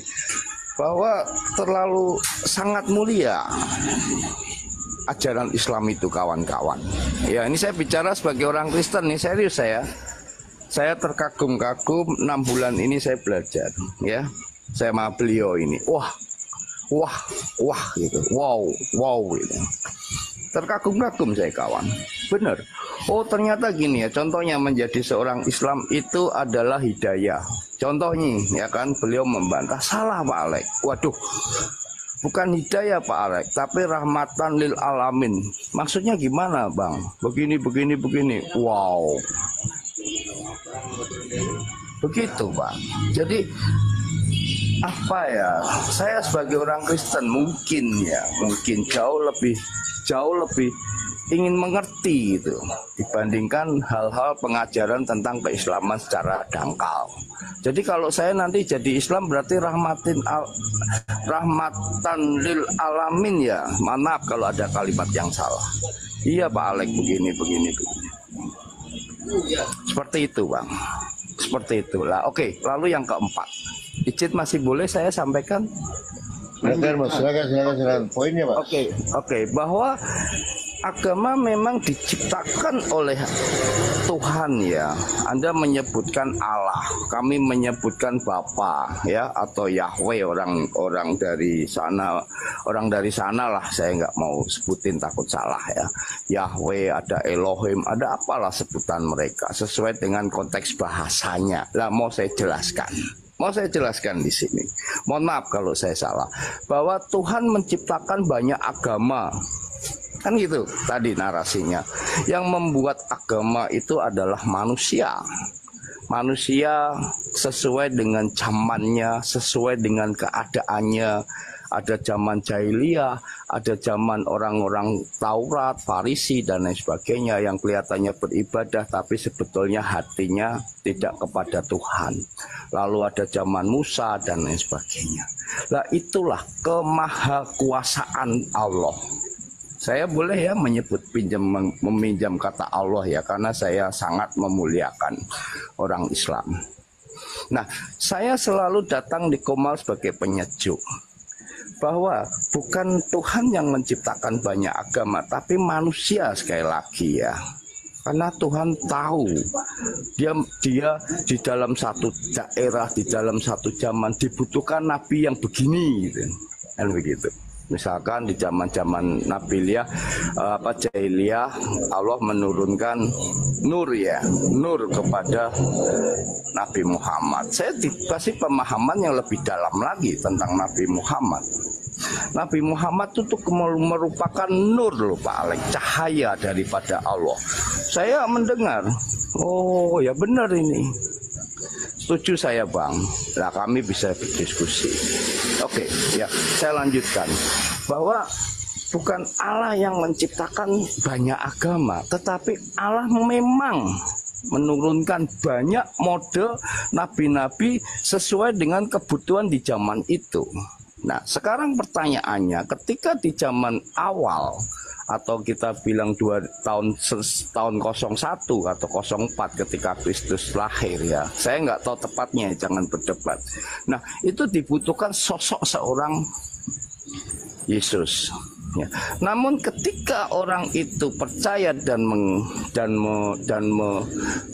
melihat berbagai macam keajaiban, lalu mereka menyembah, percaya kepada Tuhan. Lalu muncullah kata Kristen. Kristen itu berawal daripada satu kalimat ejekan kawan-kawan. Yesus tidak pernah menurunkan agama Kristen, tidak. Ya, percaya saya karena saya belajar, ya, saya pernah belajar Alkitab.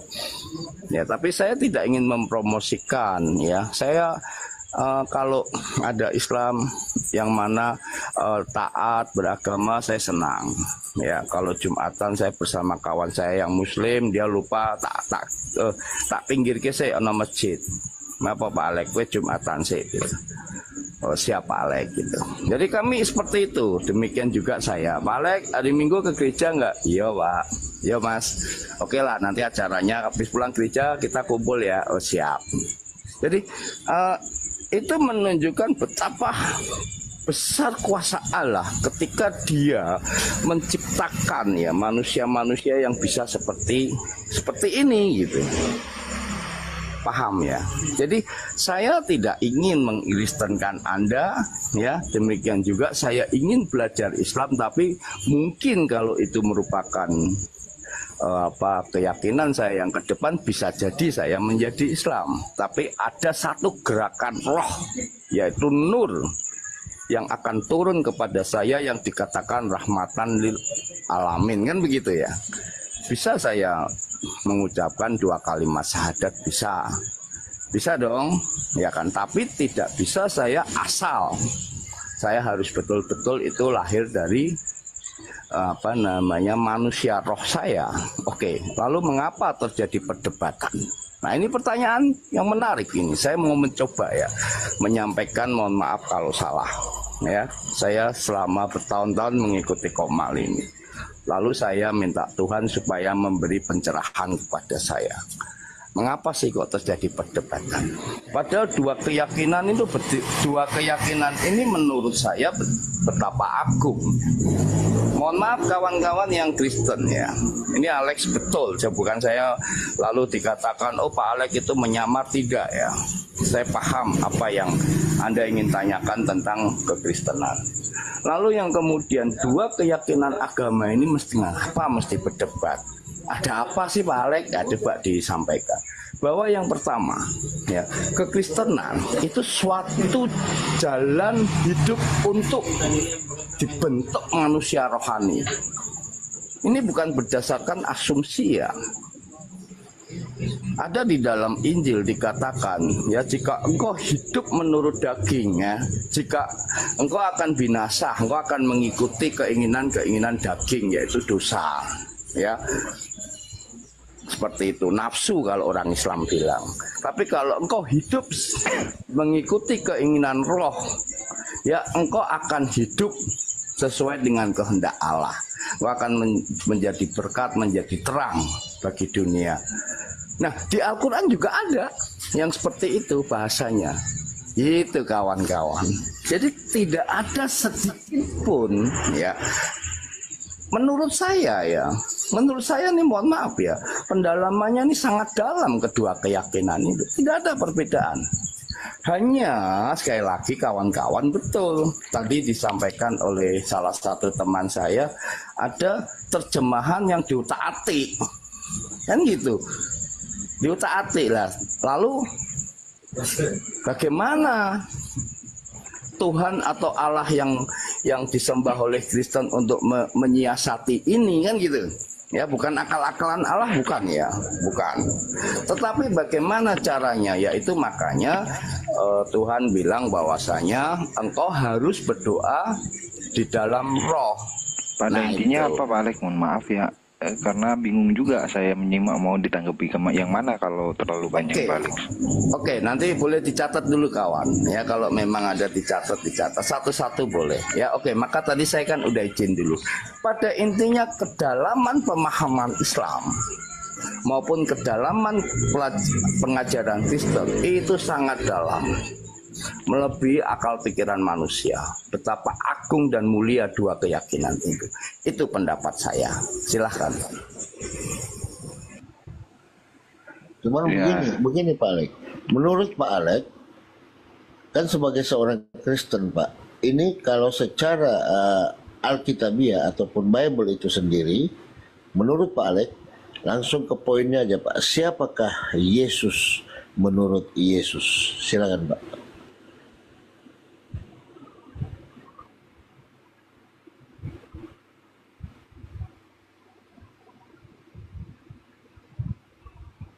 Monitor Pak Alex. Monitor Pak Alex. Oke, sorry saya mute, sorry. Tadi pertanyaannya siapakah menurut Yesus, kan gitu. Siapakah Yesus menurut Yesus Pak? Iya, siapakah Yesus menurut Yesus, kan gitu kan. Nah itu di dalam Injil ada. Dia mengatakan bahwa aku adalah utusan. Betul, ada di situ. Tetapi dia tidak pernah menolak ya ketika murid-muridnya, engkau adalah Tuhan, engkau adalah anak Allah. Tidak mungkin. Anak ini jangan disalahartikan lagi ya. Anak ini menurut langsung poin aja Pak. Siapakah Yesus menurut Yesus? Loh, ya dua-duanya. Aku adalah utusan, aku adalah Tuhan, seperti benar katamu Matius. Waktu itu kalau nggak salah sebentar. Simon ketika ya. Tuhan merangkap utusan Tuhan. Tuhan merangkap utusan Tuhan. Ini bukan semacam jabatan. Loh, ini loh. Ini jabatannya ada. Pak Alex konsekuensi logik sih gitu Pak Alex. Bener, konsekuensi logik gitu. Konsekuensi logik betul. Iya, kan? Itulah izin teman-teman ya. Lanjut Pak. Izin teman-teman. Itulah buah pikiran kita yang sangat terbatas kawan. Ya, hikmat manusia termasuk Anda dan saya. Kan gitu ya. Seperti itu kita harus akui dong, kita kan masih manusia ya, bukan super lah ibaratnya. ya pemahaman kita masih selalu harus dikembangkan dari hari ke hari kan gitu sampai kepada satu titik ya Tuhan katakan bang cukup ya kan kamu hidup di dunia pulanglah engkau ke surga seperti itu kan. Nah artinya di dalam kita berkolaborasi atau bersama-sama di dalam kehidupan ini ya tentu saya sangat jengkel ketika seorang Islam tidak bisa atau kurang menghormati keislaman dia. Contoh orang lagi sholat belakang candain gitu, ketawa-ketawa, kadang gini dorong gitu. Saya sering tegur itu, gitu, aduh kamu nih, itu aku marah. Walaupun masih anak-anak itu, saya latih begitu. Kamu jangan, itu temenmu lagi sholat, nggak boleh mak, nggak boleh gitu. Benar nggak? Ini adik-adik tadi tuh. Ya, contohnya betul. Kan gitu ya. Itu cara saya. Lah, itu adalah mengapa kok Pak Alek bisa begitu sementara Pak Alek Kristen? Itulah manusia roh saya yang sedang saya bangun.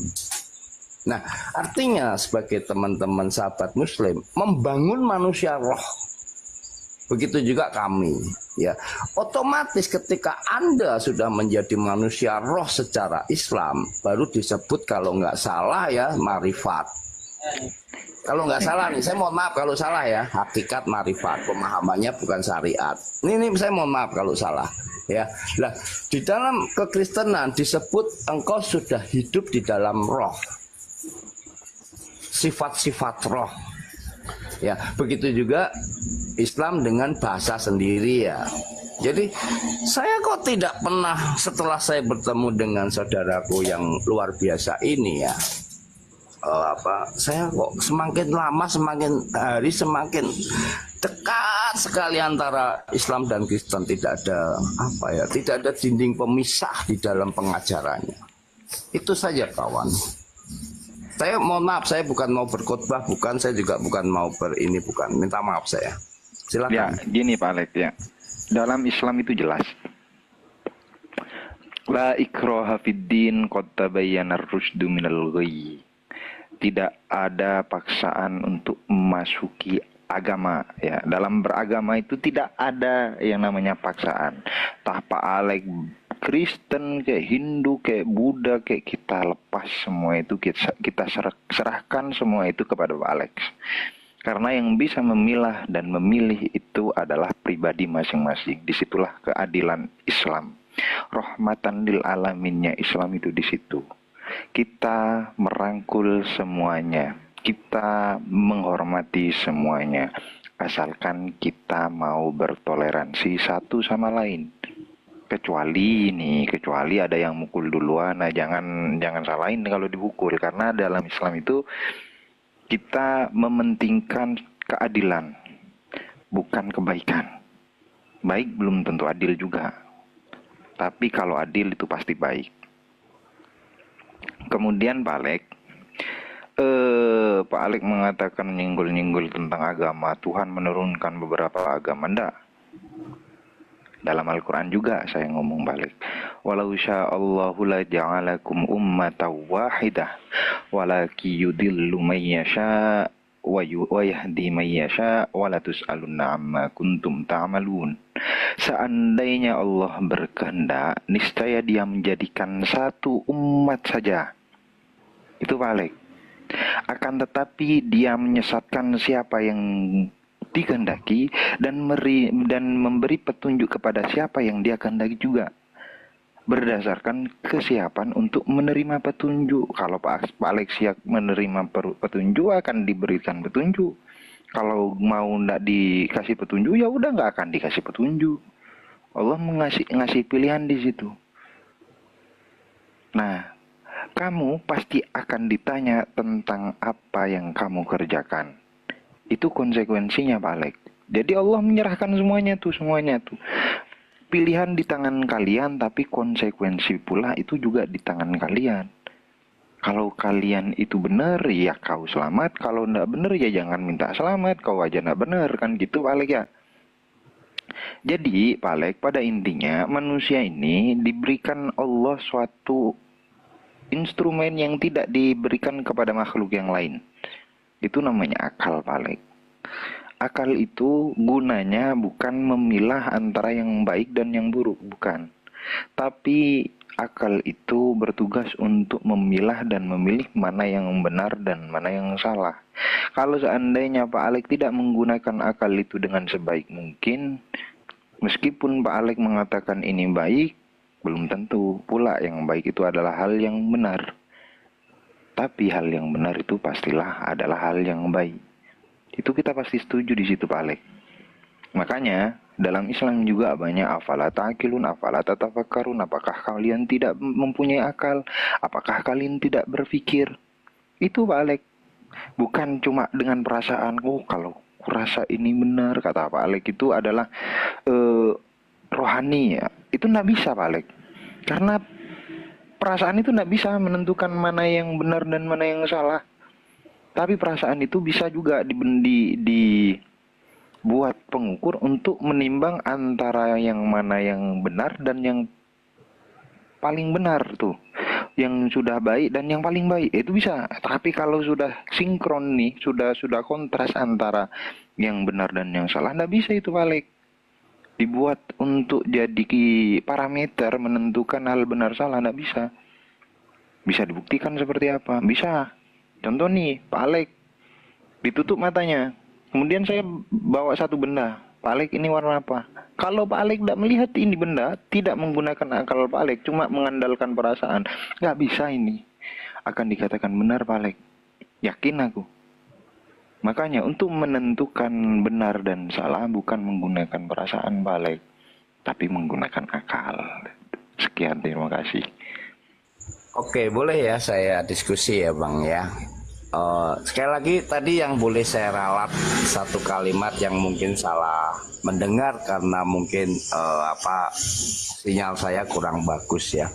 Bahwasanya Tuhan tidak, atau Allah ya, Tuhan aja saya ambil ya kalimat itu ya, bahwa menurunkan banyak agama ya, tadi disampaikan begitu.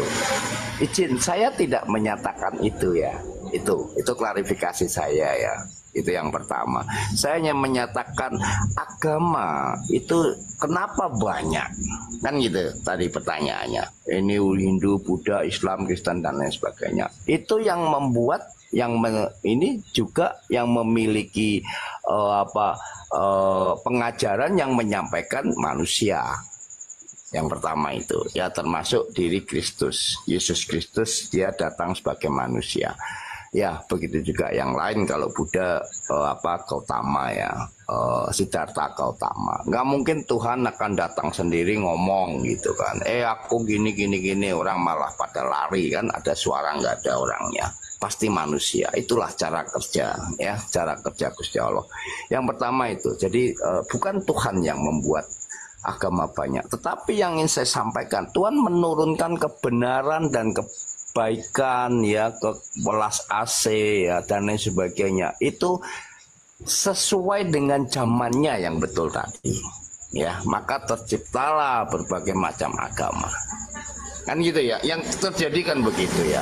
Seperti di zaman Nabi Musa ya, berapa ribu tahun sebelum Masehi dan seterusnya. Kan gitu ya. Kalau ditarik mundur lagi ke belakang lagi ya 2500 tahun sebelum Musa, sebelum perjanjian ya Yesus datang, atau zaman perjanjian lama menjadi itu 2500, turunlah keyakinan agama Buddha dan lain sebagainya. Menurut zamannya. Nah, disinilah hak prerogatif Allah, kecerdasan Allah ya, yang tidak mungkin bisa kita pahami secara manusia. Kalau kita bisa memahami secara total, dia bukan maha. Kan gitu ya. Tentu kita masih banyak kekurangan. Nah, itu adalah hubungan pribadi. Ya, kembali lagi. Saya tidak pernah membuat satu perbandingan, sekali lagi. Saya tidak pernah mau mendebat. Ya, artinya itu juga diperintahkan di dalam Al-Quran ya. Saya kurang begitu ngerti bahasa Arabnya, cuman agamamu agamamu, agamaku agamaku, kurang lebih begitu, walaupun nggak lengkap. Jadi ayat-ayat yang terkandung di dalam Al-Quran maupun di dalam Injil itu terlalu luar biasa dalam. Arti dalam itu mulia ya, jangan saya disalahartikan ya. Terlalu dalam. Kenapa saya katakan dalam? Benar kawan-kawan. Setiap ayat kalau dia gampang dimengerti oleh manusia, ya itu bukan dari Allah. Bukan dari Allah. Bukan dari Allah. Sebentar. Biar nggak salah paham dulu nih. Ya. Ya, orang yang saya gampang itu dalam arti orang yang menggampangkan, orang yang tidak kudus, orang yang tidak suci, orang yang sembarangan. Contoh, saya ambil contoh nih ya, saya minta maaf ya sebelumnya ya, saya jangan sampai ini. Saya bukan berarti menyerang, hanya memberi contoh saja. Suatu ayat dimengerti ketika orang itu lagi lagi mabuk, lagi jengkel, lagi marah, lagi ditinggal istri atau suaminya selingkuh dan lain sebagainya. Tentu ayat itu tidak akan pas sesuai dengan kehendak Allah. Baik itu Kristen, baik itu Muslim. Saya yakin itu. Kenapa? Karena pada saat itu dia di dalam penguasaan setan.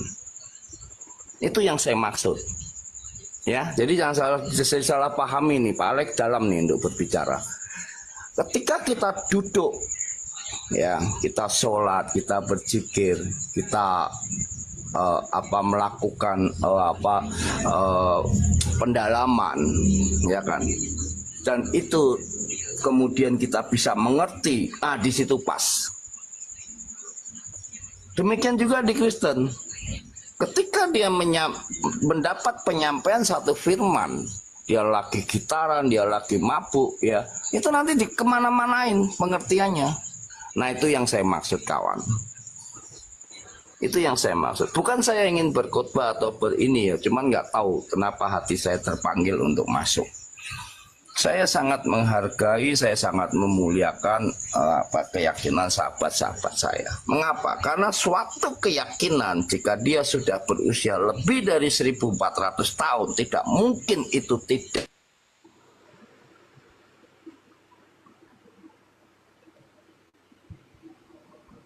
Monitor, waduh mati lampu kayaknya. Ya. Mati lampu. Balik. Dapat nggak poinnya tadi, Ustaz? Aku mau ngomentari satu aja itu yang dikatakan mabuk. Ya, enggak itu keluar substansinya itu keluar substansi itu mabuk tuh. Siapa juga orang Islam mau berguru sama orang kayak gitu? Nggak ada.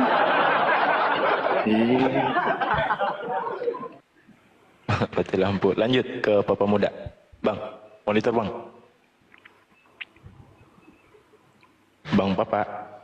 Iya Bang. Bang Papa paham nggak tadi apa yang disampaikan Pak Alex? Kurang mendengar sih Bang.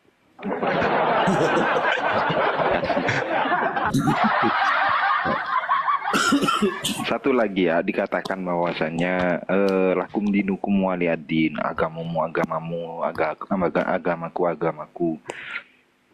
Itu konteksnya berbeda. Ayat itu muncul gara-gara Nabi Muhammad dulunya itu ditawar sama orang-orang Bani umat-umat kaum jahiliyah Yahudi. Ya, bukan kaum jahiliyah. Yahudi. Kaum Quraisy. Pada umat jahiliyah pada waktu itu, ayolah Nabi Muhammad, kita berdamai saja. Jangan kalau kau itu berdakwah sendiri. Dakwakanlah agamaku. Nanti caranya aku beribadah sehari dengan ibadahmu. Setelah itu antum beribadah dengan agama kita gitu. Itu ditawar kayak gitu Nabi Muhammad sama orang-orang jahiliyah pada waktu itu. Nah, Nabi Muhammad kemudian dikasih itu wahyu sama Allah. Lakum dinukum waliyadin, qul ya ayyuhal kafirun la a'budu ma ta'budun wa la antum a'buduna ma a'bud ila akhirih. Nah, pada waktu itu turun ayat tersebut dan ditolak sama Nabi Muhammad dengan ayat itu. Nah, apakah Nabi Muhammad melarang untuk berdakwah kepada orang-orang kafir? Ada, boleh. Tapi ada caranya. Ud'u ila sabili rabbika bil hikmah wal mau'izatil hasanah wajadilhum billati hiya ahsan inna rabbaka huwa a'lamu biman dhalla an sabilih wa huwa a'lamu bil muhtadin. Di situ dijelaskan bahwasannya serulah manusia kepada jalan-jalan Tuhanmu dengan hikmah dan mau'izatil hasanah, pelajaran yang baik, dengan hikmah dan pelajaran yang baik. Tidak boleh menghujat dan bantahlah atau mujadalah atau berbantah-bantahan, kalau sekarang diskusi mungkin ya, atau berdebat dengan wajadilhum billati ya ahsan, dengan cara yang lebih baik, yang paling baik gitu. Ada tata caranya sendiri, jangan tabrak-tabrakin, dibentur-benturin bahwasanya dilarang untuk berdebat atau mujadalah, berdiskusi gitu. Nah, lanjut. Bang, inspirasi aku di bawah aja biar tak buat untuk konten. Waalaikumsalam. Ya, Mau kemana? ini Bu Nafi nih. Di sini aja. Aku dari tadi lagi sholat zuhur ya. Ya Allah Bang Madu, kesel banget. Aku kira siapa? Itu Oten ngomong ya Allah. Ngelor Udah ngidul. kayak gue udah capek banget ketik di bawah, woi. Turun woi. Lu bukan di gereja ini, kampret gitu kan. Orangnya balik. Mau deh aku Kenapa di bawah, keluar, aku Papa? tap layar aja. Siap Bundo. Siap Bun, siap. Thank you ya host ya. Assalamualaikum. Sama-sama Bun. Waalaikumsalam warahmatullahi wabarakatuh. Waalaikumsalam. Saya nggak lari dan saya masih hidup, kawan-kawan. Bukan Ya, lari. Enggak. Bercanda, Hilang sinyalnya kan? Bercanda. Iya, sinyalnya hilang. Iya. Jadi gini, kawan. Poinnya Saya kan ingin menjawab yang di bawah ya. Saya ingin menjawab di bawah apa yang yang saya tanggapin yang di bawah, Pak Lek. Ngapain kita di atas saja sini? Oke, bahwa untuk menjelaskan narasi yang tadi saya sampaikan bahwa Allah itu mengirimkan nabi-nabinya sesuai dengan zamannya, kan seperti itu. Bahwa di dalam pemahaman kita yang sama ya, tidak ingin Allah itu satu orang pun binasa. Ya, semua maunya kembali karena itu milik Dia, kan gitu ya. Ya tentunya kan kita meyakini bahwa Islam itu lahir di sekitar tahun 625 atau 600 sekian lah ya, abad ke-7 ya, antara ke-6 dan ke-7. Benar ya? Benar kan? Nah, tentu sebelum Muhammad itu hadir di dunia, ya kan, tentu ada keyakinan-keyakinan yang lain. Kalau semua dari sejak dunia ini diciptakan, lalu kemudian semua harus Islam, berarti yang sebelum kelahiran Muhammad, kalau yang nggak masuk Islam masuk neraka, artinya sebelum kelahiran Muhammad, berapa miliar orang yang masuk neraka? Salah, nggak gitu, Pak Lek. Nggak gitu. Tolong benarnya bagaimana? Saya mau tahu nih. Oke, silakan. Silakan Pak Ustadz. Dilempar ke aku, kirain membolopo gini, Pak Lek. Allah menciptakan dunia ini berdasarkan juga diciptakan seluruh isinya, kemudian diciptakan manusia dengan utusan masing-masing. Itu dulu, Pak Lek. Kemudian Allah mengutus utusan itu seperti yang sudah saya katakan tadi, sifatnya itu lokal dan temporer. Oke, lokal dan temporer. Apakah mereka itu membawa agama lain selain agama Islam? Tidak, Pak Lek. Itu yang kita dapat dari Al-Quran. Seluruh umat pada waktu itu dikatakan umat muslim. Kalau muslim itu kita sandarkan sebagai kalimat predikat. Orang yang Islam artinya, Pak Lek. Itu. Nah, berarti agamanya apa kalau dia itu muslim, orang yang Islam? Ya Islam, balik. Itu naskah yang ada tertulis di dalam Al-Quran. Nabi Ibrahim itu bukan Yahudi, bukan juga Nasrani, tapi Nabi Ibrahim itu adalah muslim. Muslim dan Nabi Ibrahim adalah Hanif, terjaga. Nah itu. Nggak ada itu namanya Nasrani, namanya Majusi, yang namanya Yahudi, nggak ada. Yang membuat agama-agama itu adalah orang-orang yang setelah utusan ini nggak ada. Pada kenyataannya, apakah salah? Benar balik ternyata. Apakah contoh Kristen? Kristen ini dibawa oleh Yesus? Enggak. Kristen dibawa oleh Paulus. Seperti Pak Alek katakan tadi, kata-kata Kristen itu pada awalnya adalah suatu ejekan.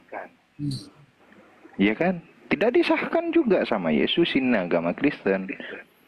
Nah, Yahudi juga, apakah Musa membawa agama Yahudi? Di mana tuh literasi Musa membawa agama Yahudi? Tidak ada.